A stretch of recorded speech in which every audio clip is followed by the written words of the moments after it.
Hello guys, तपाईँहरूलाई मेरो ब्लगमा स्वागत छ। आज म सारङगढ जान्छु। मेरो साथीहरूलाई तपाईँले यहाँ देख्न सक्नुहुन्छ। We are ready to go Sarangarh. गाडी कुर्दैछौँ, इन्जोय गरिसकेको छ, आउँदैछ।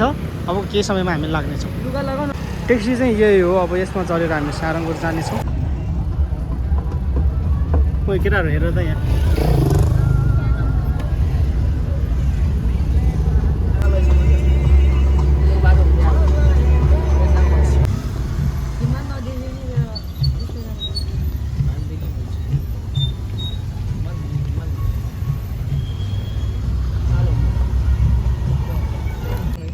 हेलो गाइस, फाइनली हामी सारङगढ आइपुग्यो। पोखराको सारङगढबाट देखिने भ्यू हो यो। तलको जुन साइड छ यो देख्दै गरेको, यसलाई चाहिँ हेम्जा भनिन्छ है।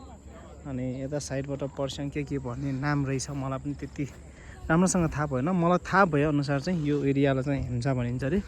सो एकदमै रमणीय ठाउँ रहेको छ पोखरा। यो भ्यू तपाईँले जुन देखिराख्नु भएको छ, यो चाहिँ पोखराको सारङगढबाट देखिने भ्यू हो। सो एकदमै दामी छ है, दामी छ। जस यदि तपाईँ पोखरा आउँदै हुनुहुन्छ भने सारङगढ घुम्न चाहिँ नबिर्सिनु होला। नाम के अरे? सारङगढ। अनि यो सारङगढ, यो भन्ज्याङ भिलेजतिर हामी आएका थियौँ। दुर्भाग्यवश पानीले हामीलाई एकदमै सताएको कारणले हामी यता छहरीतिर हामी बस्दैछौँ। गाइज अहिले हामी सारङगढको डाँडामा छौँ। अनि खाजा खाएर हामी अहिले निस्किँदैछौँ। हामीले यो रेस्टुरेन्टमा खाजा खाएको थियौँ। जस खाजा खाँदै गर्दाखेरि मैले के फिल गरेँ भन्दाखेरि अलिकति मान्छे धेरै भएर हो कि होइन, मान्छे नभएर हो त्यो चाहिँ मलाई थाहा भएन। तर अलिकति लेट होइन, लेट चाहिँ अर्डरको अलिकति लेट भयो होइन। अर्डर गरेको कुराहरू अलिकति लेट भयो। खेर केही छैन।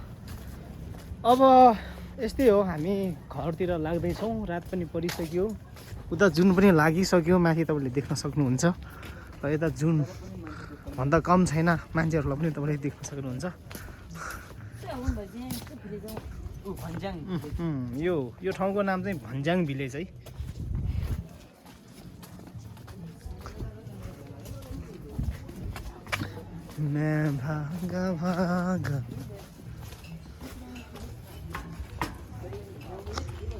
पगलजी, तपाईँलाई यो ठाउँ कस्तो लाग्यो? यसो अलिकति समरीमा। एकदम राम्रो, धेरै राम्रो छ। राम्रो छ है। गाइस, तपाईँले देख्दै गरेको यो ठाउँ जुन छ, यो चाहिँ एकदमै रमाइलो ठाउँ छ है। पोखराको सारङगढमा पर्छ। अनि यो ठाउँको नाम चाहिँ भन्ज्याङ भिलेज है। तपाईँहरू यहाँ आउन सक्नुहुन्छ, एक्सप्लोर गर्न सक्नुहुन्छ। हाम्रो ग्रुपलाई पनि तपाईँले यहाँ देख्न सक्नुहुन्छ। रमाइलो छ है यो ठाउँ चाहिँ। अझैसम्म पनि हामी भन्ज्याङ भिलेजमा छौँ। रात पनि परिसक्यो। साँच्चै नै अब गाडी पाउन पनि गाह्रो होला जस्तो मलाई लागिरहेको छ। खैर त्यस्तो नहुनुपर्ने हो। सो यो ठाउँ चाहिँ दामी छ, डाँडामा छ होइन। अनि डाँडामा भएको कारणले दृश्य चाहिँ मजाले देख्न पाइन्छ। पोखराको अलमोस्ट धेरै एरियाहरू तपाईँले यहाँ देख्न सक्नुहुन्छ, देख्न पाउनुहुन्छ। पछाडिको भ्यू तपाईँले देख्न सक्नुहुन्छ होइन। अनि यता साइडमा पनि त्यस्तै खाले मजाको भ्यू छ। अगाडि पनि छ, उताबाट चाहिँ पहाड छ। यहाँ तपाईँले एउटा चखेवाको जोडीलाई पनि देख्न सक्नुहुन्छ। यो चखेवाको जोडी चाहिँ अघिदेखि यता र उता गरिराखेको मैले देखिराखेको छु। पगलजी, तपाईँ के भन्न चाहनुहुन्छ आज यसरी घुम्न आउँदै गर्दाखेरि? How are you feeling? How was you feeling? मलाई चाहिँ स्वर्ग नै पुगे जस्तो फिल भइरहेको छ। त्यति साह्रो चाहिँ नभन्नु होला, यो त अति नै भयो। यस्तो दामी ठाउँ अहिलेसम्म मैले देखाएको छैन। हजुर होइन, खतरा रहेछ। अनि ठाउँ चाहिँ खतरा छ गाई चाहिँ। यो पहाडहरूलाई देख्दै गर्दाखेरि यो बादल, मलाई त्यो एउटा किताब छ क्या, त्यो किताबको याद आयो होइन। यो एउटा किताबको नाम छ, त्यो किताबको नाम चाहिँ म तपाईँहरूको सामु भन्न चाहन्छु।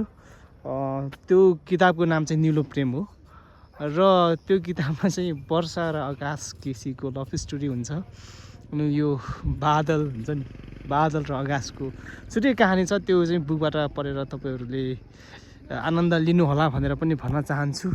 र यो आकाश र बादललाई देख्दै गर्दाखेरि साँच्ची नै मन एकदमै आनन्द भएको छ। त्यहाँ हेरी चखेवाको जोडी तपाईँले देख्न सक्नुहुन्छ। यो चखेवाको जोडी भन्दै गर्दाखेरि रेल चखेवा चाहिँ होइन गाइज, होइन मान्छे नै हो, तर साङ्गीतिक एउटा भाषा भनौँ न। हेलो हेलो, आज तपाईँहरूलाई कस्तो महसुस भयो? एकदम रमाइलो। आजको दिन तपाईँहरूको समग्रमा आजको दिन तपाईँहरूको कस्तो भयो? कस्तो भयो? रमाइलो, रमाइलो मात्रै? एकदम रमाइलो, एकदम बेस्ट मोमेन्ट भयो। जोडी चाहिँ छै छ। कस्तो छ हाम्रो जोडी? जोडी त अब त्यो कमेन्ट गर्नेहरूले भन्छ कस्तो छ भनेर चाहिँ। के गर्ने अब, हामी जस्तो मान्छेलाई गाह्रो छ। ओ माई गस,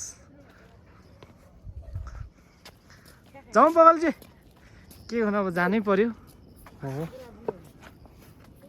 के गर्ने अब, जोडी छैन हाम्रो।